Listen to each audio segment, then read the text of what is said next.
guys, for today's video, experiment tayo ng ulam.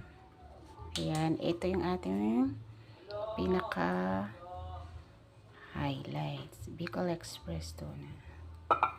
Nag-isay na, lalagyan natin ng kangkong. Ito siya guys, bawang, sibuyas, sili, pamintan palo, tsaka magic sarap. Guys,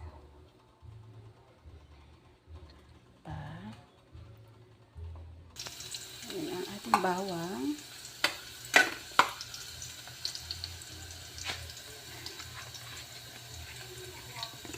And onions.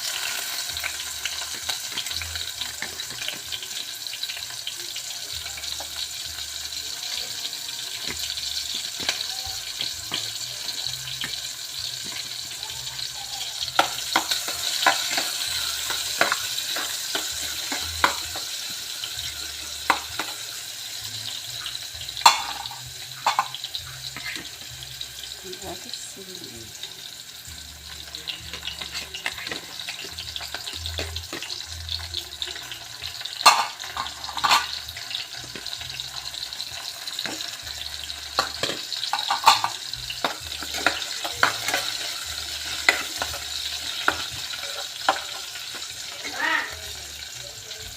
No. Ano ba ang pangalan ni Lolo Polly?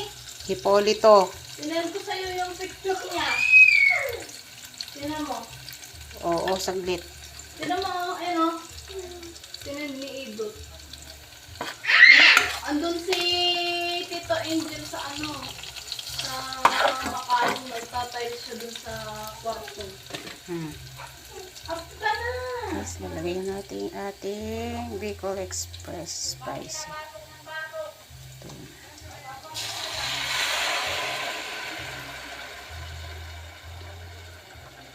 Ito ini-endorse guys ni iba na Alawi. Favorite niya to. Ayan, masarap siya. Siyempre, halo-halo. Halo-halo guys. Ayan na siya. So, lagyan na natin siya ng pamintang powder. Gusto kasi maraming pamintang powder. Masarap.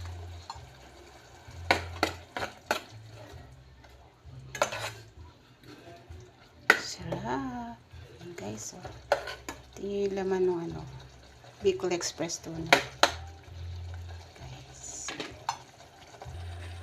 Magic sarap.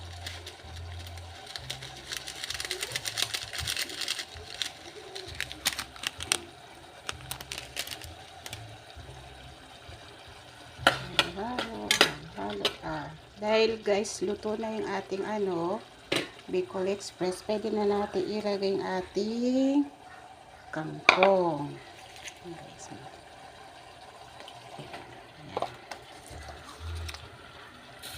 sarap yun. So, kasi guys, malayo nga yung palengke dito. Wala na naman ako maisip na ulam. So, kung ano yung available dito sa aking kitchen, sa aking groceries, yun lang guys. Yan. Tatry natin guys mamaya kung anong kalalabasan, anong resulta, kung masarap pa. Takpan muna natin siya guys. Check natin guys. Ayan, ayan na siya guys. Ang sarap.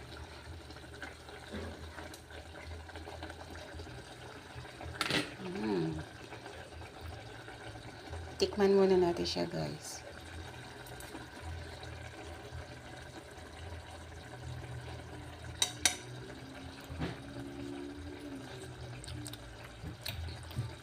Sarap. Sarap guys. Try nyo siya. Sarap. Promise.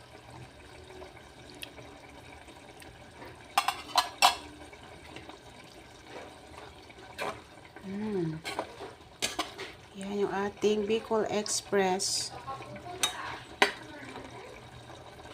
5552 na spicy Bicol Express with kangkong. Guys, try niyo na siya guys. Masarap. Promise. Thanks for watching guys. Bye!